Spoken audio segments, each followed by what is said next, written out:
Continue now. We are talking the great supplier shift, rethinking partnerships in a decentralized, multipolar world. We're joined by Barbara Mendez, Head of Wireless Operations and Strategic Sourcing at Boost Mobile. A warm welcome for Barbara, please.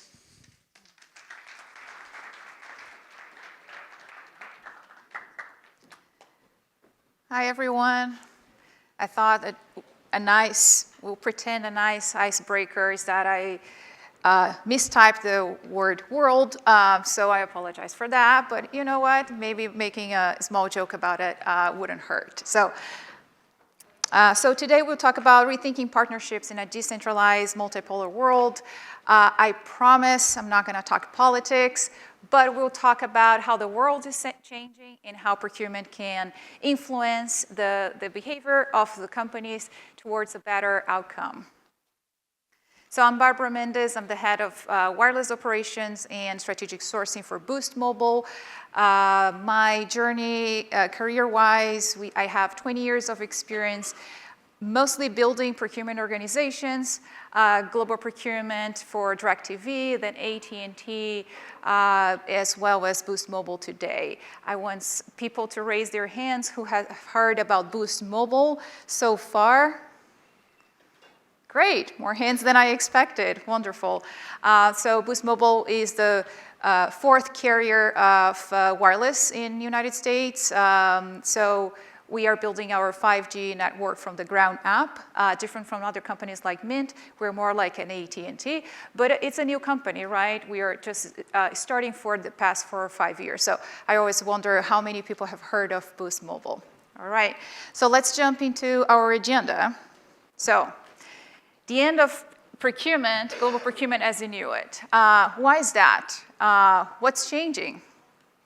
So before, we had global stability, predictable trade, and cost optimization. A lot of what we did was, developing relationships with stable suppliers, developing that relationship. We were talking about, I have a pie of spend and how I'm going to share that strategically with our vendors. Well, now it's a decentralized, fragmented, increasingly politicized environment. And how we cooperate, how we deal with that environment going forward. We are talking about geopolitics changing. We are talking about ESG, how sourcing is dealing with the new ESG challenges and things like that. So, one more. Okay. For the past 20 years of my career, the focus has been efficiency, right? How we focus on efficiency, driving costs, delivering that to our clients, especially coming from an entertainment industry. The balance has shifted. Since COVID and post-COVID, the geopolitical situation has shifted a lot, right? A lot of challenges with logistics, with sourcing, with supply chain. Is having us think more about risks. And we'll talk a little bit more about the risks that we are facing at this point and what's driving this shift. So geopolitical changes and tensions. What's happening is trade restrictions, right? Export controls are changing. Tariffs, everybody's facing tariffs right now. We have other conflicts in the world. We have Ukraine war. We have the conflict with Taiwan. How this is shifting the behavior of our negotiations and how we purchase and how we strategize, where is our material coming from? Supply chain nationalism. Right? First, we think about our country in America, but it's not restricted to that. Countries like Japan and South Korea and even Europe, they are working more and more towards nationalism, which will lead me to the next topic, which is regionalization and friendshoring. It's bringing more of that collaboration, that innovation technology closer to home. A lot of the countries are developing more of their manufacturing, trying to bring this closer to home than was before. Before was more open doors, let's maximize the cost, let's maximize the opportunities. Right now is how we shift that closer to home, to trusted partners, to trusted countries. Something important here to remind for the wireless companies, there's a security issue if we talk about data and information being in the hands of everybody. So there's a lot of restrictions in the wireless companies and the wireless organizations on where we buy from. There's restrictions with Chinese companies, as you might know, Huawei, things like that.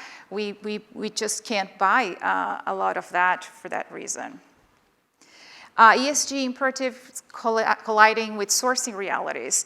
So this is buying the right thing. So we have been engaging in sourcing very closely with ESG organizations to make sure that we buy right? Especially rare metals in the technology industry, quite challenging. We need to make sure that we are doing the right thing. Something interesting, driving the shift, Gartner is predicting that by 2030, 28 million people in the world will be working in forced labor. How we, in sourcing and supply chain, we deal with that situation, how we address that, and we are on top of that data and working with our suppliers to that matter. And here we talk about risk zones. That is increasing vulnerability, right? We all are talking about climate change for a while, believe it or not. It's not the discussion here, but the world is changing and the behaviors of the climate is changing. How are we working towards that? Now, I get into the China plus one reality. A lot of us have already managed this situation before. Tariffs are not a new thing, right? Back in, I want to say 2017, 2018, a lot of us were already moving manufacturing away from China, trying to mitigate some risks and costs. Well, that is advancing faster, I want to say, right? Post-COVID, rising costs in China, additional geopolitical tensions, the supply chain disruptions back in 2020, resilient and risk management and government initiatives are pushing that forward faster. The China plus one is basically you still rely on China as your tier 2 or tier 2 vendors, right? But your tier 1 is somewhere else. This works as a risk mitigation strategy or a risk strategy as well. Common countries could be Asian plus 5 or Vietnam, India, Mexico. A lot of those countries for the past few years have been developing their labor, their technologies, their infrastructure that was underdeveloped before. So for the past, I want to say 8 to 10 years, they have been investing a lot in those areas to become the next manufacturing centers of the world.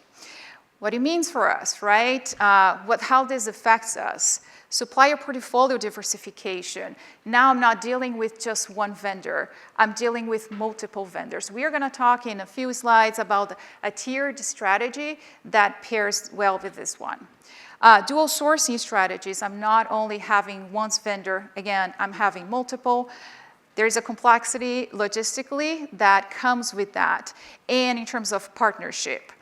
Well, in risks and ESG, the further you go from engaging one-on-one with your vendor, the darker is the hole underneath that. Now, the future is ecosystem-oriented, not vendor-oriented. What does that mean? So traditional sourcing, we had reliable partners. We would monitor performance and squeeze margins. Again, it was more one-on-one efficiency. Let's drive costs. Let's reduce the size of the slices of the pie and work directly with our vendors. With this geopolitical change and changes in our world environment, what does future-ready means? Future-ready means build dynamic, collaborative ecosystems with layer redundancy, innovation potential, and shared goals. I know, when we read redundancy, we cringe, right? We are people that go after costs, and we want to squeeze the margins, and we want to be the best we can for the company. So at the end, the value for the customer is the best they can do, so we are competitive in the marketplace. The challenge is that that's not the world anymore. And the world does require a layered, multi-vendor, multi-location environment so we can be sustainable as companies in the world. I'll give an example here that is technology and business driven, but also helps with the decisions we are making in the world today. So traditionally, the three big players in the world, Verizon, AT&T, and T-Mobile, they built their networks in traditional RAN, which is one single vendor that does everything. It does hardware, does software, end to end. They are shifting to what is Open RAN. So Boost, we were created 4 or 5 years ago by this time, and our leaders had the vision to invest in Open RAN.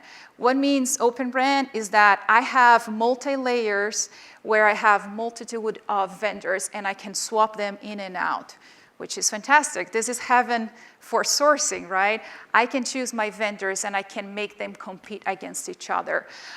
Being one of the first companies in the world to do this at this scale, Boost faced a lot of challenges. Because this has never been done before. Suppliers were very interested and invested to participate in this new network, which is fantastic, but nobody knew how to do it. Nobody knew how to do it collaboratively. That's the challenge. That's the challenge that the company took, that we took, and especially from sourcing, how we work with the vendors on this new ecosystem, which is very different from just engaging one single vendor. And again, I am assessing them and I'm working on their performance, and I'm just making sure that I measure them and deliver the value, right? That takes me to the tiered ecosystem strategy. This works very well for Boost because this was thought of from a business strategy. But we have businesses already established. How we, procurement, can deliver the same value to the companies and in this environment. This is how I'm proposing that we build modular supplier design to deliberately diversify by capability, geography, and strategic value. This means that defining the strategic objectives, deciding the suppliers by tiers, and I have an example here. Again, it's just an example. It's just not required to be the example. Segmenting our suppliers by tiers, assessing that ecosystem, developing those tiered relationships, diversifying geographically, build capability and resilience, and execute in governance. This model is quite complex, but if well done and well succeeded, this will build the resilience that we need in terms of mitigating risks that can come from any way, shape, or form. Again, that comes from supplier nationalism, that comes from geopolitical changes in the world. Does it make sense to any of you? I'd like to see some hands raised. Yeah? Great. Okay, so, but what we do with that, right? That seems great. This seems right here. That's just the strategy, the thinking. How we can bring a little bit of that to our day-to-day activities. So how about rethinking supplier evaluation? So the traditional supplier evaluation, we are looking at cost, quality, on-time delivery, and ESG compliance, right?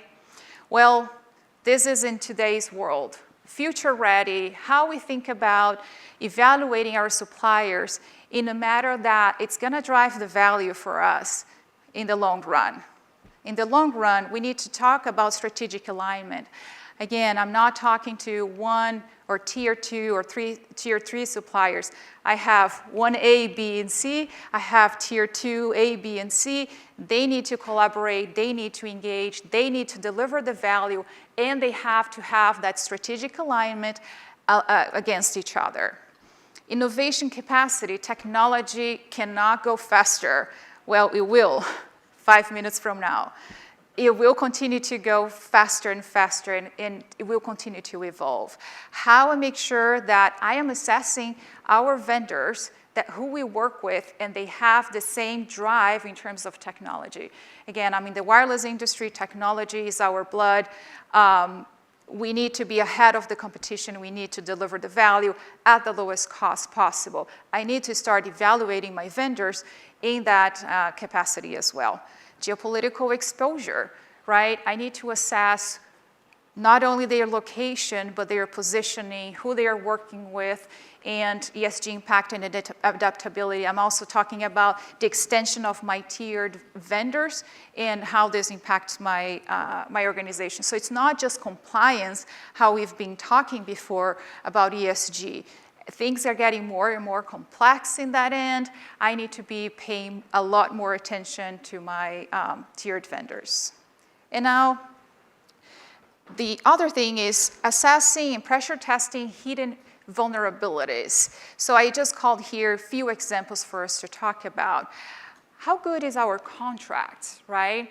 We are talking here again, strategy, we are talking about the vendors, about the how I'm gonna deal with them at this level.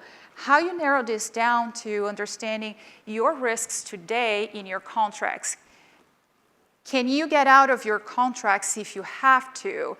Can you work with your vendors to move their manufacturing if you have to? Do you have access to their tiered vendors? How close you are to understanding and having a clear conversation about technology advancements? Can they open up that to you? So looking at the contract at that level and understanding that it's critical for you to assess those hidden vulnerabilities. Tier 2 suppliers, I've been talking for 20 minutes now on Tier 2 suppliers and regulatory exposure. The other thing that I would call out here that I haven't written, but it's the biggest aha for me is people. Do you have the right teams that are aligned with that strategy, that they are thinking about it, that they're just not creating your POs and running with the SOWs just to make sure they are working with the internal clients, but they are thinking about this. They understand the geopolitical situation. They understand where the company is aiming for. They understand how they should engage with the vendors and what conversations they should have with them. That's important. You should have the talent to make sure that this is executable and not only at the strategy level and let's make changes, you know, and revolutionize our supplier base, but that starts with your people and the team that you lead. So what to do next? There's so much, right? It's not easy. Talking about that tiered supplier engagement seems fantastic, but how we get there? So first of all, mapping critical suppliers by geopolitical exposure. Are you assessing that from that perspective? Review single source dependencies. A lot of us have moved to the single source models because we were having that strengthened relationship with them and engaging very closely with them. Well, it's time to review that. It's time for you to assess the risk now and just not only the opportunity, once again. Resegment suppliers by value, not just category. We all talked a lot about category management and things like that in the past. A lot of the opportunities that we found was working on the categories. Well, how about I re-signify that and I do that by value? Redesign your supplier scorecard, as we mentioned. Initiate an ecosystem partnership pilots into regions. This is just a suggestion, but how you start slow on building that tiered environment. So all of that, again, I said, I'm not going to talk about politics, but is to build resilient companies in this changing world. And I have here procurement new power. Sound like very exciting. Procurement is now seen as a strategic force that shapes the future of business. Everybody had an aha moment when COVID hit, and they're like, well, supply chain is truly important today, right? In our situation today, procurement is even more and more important.